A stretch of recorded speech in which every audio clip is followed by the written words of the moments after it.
Bienvenue dans un format Sion, toute l'information du tourisme israélien depuis Sion. C'est parti pour un état des lieux du nouveau tourisme qui vous attend. Ben oui, vous, les futurs visiteurs de la Terre Sainte.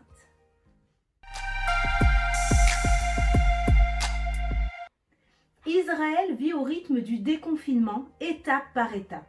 La population n'est pas confinée à la maison, mais bon nombre de centres commerciaux, de restaurants, de bars et d'hôtels affichent portes closes.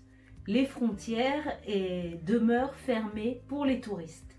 Cependant, selon ce même plan progressif établi par le gouvernement, les hôtels et les touristes des pays verts pourraient bientôt pénétrer le sol israélien. La date est prévue pour le 15 décembre 2020. Bien sûr, si cette échéance n'est pas repoussée de nouveau. Désolé, mais une fois de plus, les pays francophones ne font pas partie de cette liste verte établie par Israël. Cependant, pour ceux qui ont de la famille ici, qui sont parentés avec des gens en Israël, pourraient avoir des laissez-passer afin que les familles puissent se réunir. Vous souhaitez passer vos vacances à Eilat ou à la mer Morte? Bien, excellente idée. Mais désormais, pour s'y rendre, il faut être muni d'une attestation négative à la Covid. Sans ce document, les points de contrôle à l'entrée de ces zones ne vous laisseront pas passer. Cette nouvelle est d'actualité pour les Israéliens, mais aussi pour les futurs touristes. Concernant le retour des groupes en Israël, des propositions sont faites au gouvernement afin de vous permettre de revenir. Je vous cite quelques axes, quelques-unes de ces propositions. L'obligation de faire un test 3 jours avant votre départ, donc dans votre pays d'origine.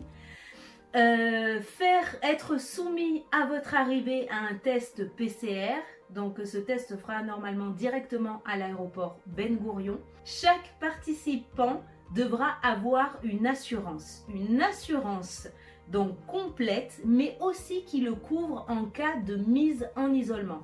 C'est-à-dire que si vous contractez le virus pendant que vous êtes en Israël, il faut que votre assurance prennent ces frais-là en charge de mise en isolement.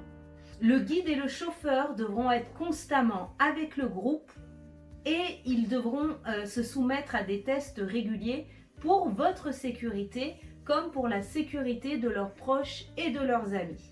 Les groupes seront en capsule de 30 personnes maximum. Ces nouvelles conditions, ces propositions, si elles sont validées par l'État d'Israël, elles laissent tout de même entrevoir des coûts supplémentaires par rapport aux anciens voyages dits traditionnels. L'avenir nous le dira et bien sûr, on vous tiendra informé. En attendant de vous revoir parmi nous, on vous souhaite une belle semaine. Prenez soin de vous.